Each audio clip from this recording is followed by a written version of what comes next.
खोपड़ी सनक गई तो फिर दूसरा हो जाएगा ना। फिर एक ब्रह्मस चला तो दूसरा ब्रह्मस चलेगा। और अगर कुछ नहीं हुआ तो हम लोगों ने सोचा एक डैम बनाएंगे और 140 करोड़ आदमी उधर पेशाब करेगा, फिर डैम खोल देगा, कोई गोली नहीं चलेगी, सुनामी आ जाएगा। बीते 72 घंटों में पाकिस्तान के 3 बड़े नेताओं की ने भारत के खिलाफ बेहद ही गैर जिम्मेदाराना और जंग छेड़ने वाला बयान दिया है, जिसके बाद भारत ने सख्ती से जवाब देते हुए पाकिस्तान को ताकीद किया है कि जुबान संभालो वरना नतीजा भुगतने को तैयार हो। विदेश मंत्रालय के प्रवक्ता रणधीर जायसवाल ने गुरुवार को प्रेस कॉन्फ्रेंस में कहा कि पाकिस्तान के प्रधानमंत्री शहबाज शरीफ, पूर्व विदेश मंत्री बिलावल भुट्टो और सेना प्रमुख जनरल असीम मुनीर लगातार गैर जिम्मेदार और युद्ध भड़काने वाले बयान दे रहे हैं।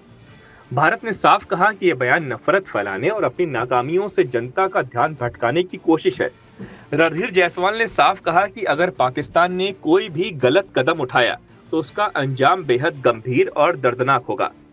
We have seen reports regarding a continuing pattern of reckless, warmongering and hateful comments from Pakistani leadership against India. It is well known the known modus operandi of the Pakistani leadership to whip up anti-India rhetoric time and again to hide their own failures. Pakistan would be well advised to temper its rhetoric, as any misadventure will have painful consequences, as was demonstrated recently. दरअसल पाकिस्तान के प्रधानमंत्री शहबाज शरीफ ने भारत को धमकी देते हुए कहा कि अगर भारत ने सिंधु नदी का पानी रोकने की कोशिश की तो भारत को सबक सिखाया जाएगा। पूर्व विदेश मंत्री बिलावल भुट्टो ने तो सिंधु जल संधि को निलंबित करने को सभ्यता पर हमला करार दे दिया। वहीं पाकिस्तान के आर्मी चीफ जनरल असीम मुनीर ने अमेरिका की जमीन से धमकी देते हुए कहा कि अगर भारत ने कोई बांध बनाया तो पाकिस्तान की मिसाइलें उसे तबाह कर डालेंगी।